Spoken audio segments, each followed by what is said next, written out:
എനിക്കിപ്പോഴും അറിഞ്ഞുകൂടാത്തൊരു കാര്യമുണ്ട്.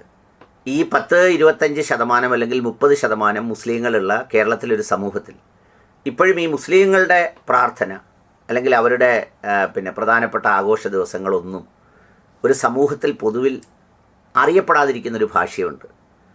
അതൊരു പക്ഷേ ഇനി ഇത് പറഞ്ഞു കൊടുക്കുന്ന നമ്മൾ ഈ മതപ്രബോധനമോ അത്തരം കാര്യങ്ങളൊക്കെ ചെയ്യുന്ന പണ്ഡിതന്മാരുടെ വീഴ്ചയാണോ, ഇത് വേണ്ടത്ര പ്രചരിക്കാത്ത സമൂഹത്തിൻ്റെ വീഴ്ചയാണോ, ഇത് മനസ്സിലാക്കേണ്ടെന്ന് വിചാരിക്കുന്ന ആളുകളുടെ വീഴ്ചയാണോ, എന്തായാലും ആവർത്തിച്ച് പറഞ്ഞാലും ഒരു എത്തും പിടിയും കിട്ടാത്ത പോലെ ഒരു സ്ഥിതിവിശേഷമുണ്ട്. ഇപ്പോൾ ഹിന്ദുക്കളുടെ ആഘോഷങ്ങൾ ഒട്ടുമിക്കത് എല്ലാവർക്കും അറിയാം. ഓണമുണ്ട്, ശിവരാത്രിയുണ്ട്, പിന്നെ വിഷു ഉണ്ട്, അങ്ങനെ പറയുന്ന ആഘോഷങ്ങളൊക്കെ ഉണ്ട്. ക്രൈസ്തവ മതവിശ്വാസികൾക്ക് ഈസ്റ്റർ ഉണ്ട്, പെസഹ വ്യാഴം, ദുഃഖവെള്ളി, ക്രിസ്തുമസ്, അങ്ങനെ അവരുടെ ആഘോഷവുമായി ബന്ധപ്പെട്ട് പോകുന്നുണ്ട്. അതിനെല്ലാം കൃത്യമായ അവധിയും അത്തരം കാര്യങ്ങളുമൊക്കെ ഉണ്ട്. പക്ഷേ ഈ മുസ്ലിം വിഭാഗത്തിൻ്റെ സംഗതികൾ വരുമ്പോൾ ഈ പെരുന്നാളാവുമ്പോഴും റംസാനാണോ എന്ന് ചോദിക്കും. പിന്നെ വലിയ പെരുന്നാൾ വരുമ്പോഴും റംസാനാണോ, അതായത് ഈദുൽ അദ്ഹ എന്ന് പറയുന്ന ബലിപെരുന്നാൾ വരുമ്പോഴും ചോദിക്കും നിങ്ങളുടെ നോമ്പായില്ലേ എന്ന് ചോദിക്കും. മുഹറം 10 വരുമ്പോഴും ചോദിക്കും നിങ്ങളുടെ നബിദിനമാണോ എന്ന് ചോദിക്കും. നബിദിനം വരുമ്പോഴും ചോദിക്കും നിങ്ങൾക്ക് പെരുന്നാളാണോ എന്ന് ചോദിക്കും. അപ്പോൾ അതുകൊണ്ട് ഈ വലിയ മതപ്രഭാഷണങ്ങളൊക്കെ നടക്കുന്ന ഏതെങ്കിലും സാമൂഹ്യ മാധ്യമത്തിലൂടെയോ ഏതെങ്കിലും വീഡിയോയിലൂടെയോ പ്രസംഗത്തിലൂടെയോ ഒക്കെ ഈ മുസ്ലിം മതവിഭാഗങ്ങളിൽ വരുന്നവരുടെ ആചാരങ്ങൾ, ആഘോഷങ്ങൾ, അനുഷ്ഠാനങ്ങൾ ഈ പൊതുസമൂഹത്തെ ഒന്ന് പഠിപ്പിക്കേണ്ടതുണ്ട്. ഇപ്പോൾ പള്ളിയിൽ വെള്ളിയാഴ്ച പോകുന്നു, കുറേ ആളുകൾ 12-12:30 ആകുമ്പോൾ കുളിച്ചൊരുങ്ങി റെഡിയായി പള്ളിയിൽ പോകുന്നു. ഒരു പൊതുസമൂഹമൊക്കെ വിശ്വസിക്കുന്നത് അവിടെ പോയി എന്തൊക്കെയോ മാർ പറഞ്ഞ് കേട്ട് ആരെയൊക്കെ റെഡിയാക്കാൻ വേണ്ടി വരിക എന്നാണ്.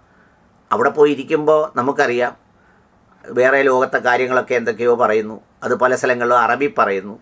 ഈ ഇരിക്കുന്നതിൽ 99% മാർക്കും അത് മനസ്സിലാവാത്തവരുണ്ട്. അതിനു മുമ്പത്തെ പ്രസംഗം നടക്കുമ്പോൾ എല്ലാവരും കൂടെ ഉറങ്ങുന്നു. എന്നിട്ട് വല്ല വിധേനയും അവിടുന്ന് വീട് പിടിക്കുകയാണ് ചെയ്യുന്നത്. അപ്പോൾ എന്നിട്ട് പോലും ഇതിൻ്റെ ഒരു സംഗതിയാണ്. ഇന്നലെ അത് പറയാൻ കാരണം 2 കാര്യങ്ങളാണ്. ഒന്ന്, ഞാൻ കഴിഞ്ഞൊരു വീഡിയോയിൽ പറഞ്ഞതുപോലെ നമ്മുടെ ബിനോയ് വിശ്വം സാർ CPIയുടെ സംസ്ഥാന ജനറൽ സെക്രട്ടറിയാണ്. അദ്ദേഹവും പെരുന്നാളിനിടുന്നത് റംസാൻ ആശംസകൾ എന്നാണ്. അത് റംസാൻ കഴിഞ്ഞ് ചെറിയ പെരുന്നാളായി. അതൊന്നും ബിനോയ് വിശ്വം സഖാവ് തന്നെ ഇടുന്നേ ആയിരിക്കില്ല, PA ആരെങ്കിലും ഇടുന്നതായിരിക്കും. എങ്കിൽ പോലും അവർക്ക് പോലും ഇതൊരു വ്യക്തതയില്ല.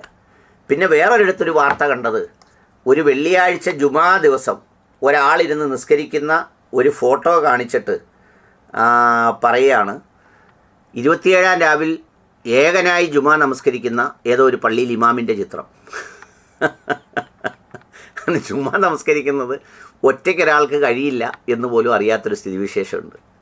അപ്പോൾ അതുകൊണ്ട് ഇതിനെ സംബന്ധിച്ച് ഈ ആളുകളിൽ ഒരു അവബോധമുണ്ടാക്കാൻ ബഹുമാന്യ പണ്ഡിതന്മാരാരെങ്കിലുമൊക്കെ ഒരു ശ്രമം നടത്തണം. നിങ്ങൾ എവിടെ വഴന്നു പറയുമ്പോഴും നിങ്ങളിങ്ങനെ ഈണത്തിൽ, ഹൈ ടോണിൽ, ഹൈ പിച്ചിലൊക്കെ കാര്യങ്ങൾ പറഞ്ഞോളൂ. പക്ഷേ അതിന് മുമ്പ് ഈ പൊതുസമൂഹം ഒന്ന് അറിയാൻ വേണ്ടിയാണ് ഞങ്ങളുടെ അടിസ്ഥാനപരമായ കാര്യങ്ങൾ ഇങ്ങനെയാണ്, ഇങ്ങനെ പാടുള്ളൂ, ഇങ്ങനെയാണ് ചെയ്യേണ്ടത് എന്നൊക്കെ പറയുന്ന കാര്യങ്ങൾ ഒന്ന് പറയുന്നത് നല്ലതാണ്.